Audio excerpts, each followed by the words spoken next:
പിതൃക്കളുടെ പ്രീതിക്കായി നടത്തുന്ന പ്രധാനപ്പെട്ട അനുഷ്ഠാനമാണ് വാവുബലി. വ്രതശുദ്ധിയോടെ കർക്കിടക വാവുബലി ഇടുന്നതിലൂടെ പിതൃക്കളുടെ അനുഗ്രഹം ഉണ്ടാവുകയും അതുവഴി കുടുംബത്തിൽ ഐശ്വര്യവും സമാധാനവും അഭിവൃദ്ധിയും ഉണ്ടാവുകയും ചെയ്യുമെന്നാണ് വിശ്വാസം. മാസബലി, ആണ്ടുബലി എന്നിവ ചെയ്യാൻ പറ്റാത്ത സാഹചര്യത്തിലും മരണാനന്തര ചടങ്ങുകൾ കൃത്യമായി ചെയ്തിട്ടില്ലാത്തവർക്കും വാവുബലി ഒരു പരിഹാരമാണ്. ഇല്ലം നെല്ലി വല്ലം എന്നൊരു പ്രമാണമുണ്ട്. അതനുസരിച്ച് ഇല്ലം എന്നത് സ്വഭവനം, വടക്ക് തിരുനെല്ലി മഹാവിഷ്ണു ക്ഷേത്രം, തെക്ക് തിരുവല്ലം ശ്രീ പരശുരാമസ്വാമി ക്ഷേത്രം എന്നിവ ബലിതർപ്പണത്തിന് പ്രാധാന്യമുള്ള സ്ഥലങ്ങളായി പറയുന്നു. എന്നാൽ ഇതുപോലെ തന്നെ പ്രാധാന്യമുള്ള മറ്റ് സ്ഥലങ്ങളും കേരളത്തിലുണ്ട്. വർക്കല പാപനാശം, പെരിയാർ തീരത്തുള്ള ആലുവ മണപ്പുറം, തിരുനാവായ നാവാമുകുന്ദ ക്ഷേത്രം, തിരുമുല്ലവാരം, തിരുവില്വാമല എന്നിവ അതിൽ പ്രധാനപ്പെട്ടതാണ്.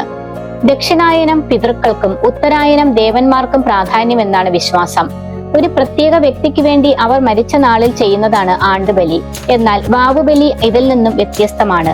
നമുക്ക് വഴികാട്ടികളായി കടന്നുപോയ മുൻ തലമുറയിലുള്ള എല്ലാവർക്കും വേണ്ടി അവരുടെ മോക്ഷത്തിനായും അനുഗ്രഹത്തിനായും സമർപ്പിക്കുന്നതാണ് വാവുബലി. ഇത്തരത്തിൽ കർക്കിടക മാസത്തിലെയും തുലാമാസത്തിലെയും അമാവാസികളിൽ പിതൃതർപ്പണം നടത്താറുണ്ട്.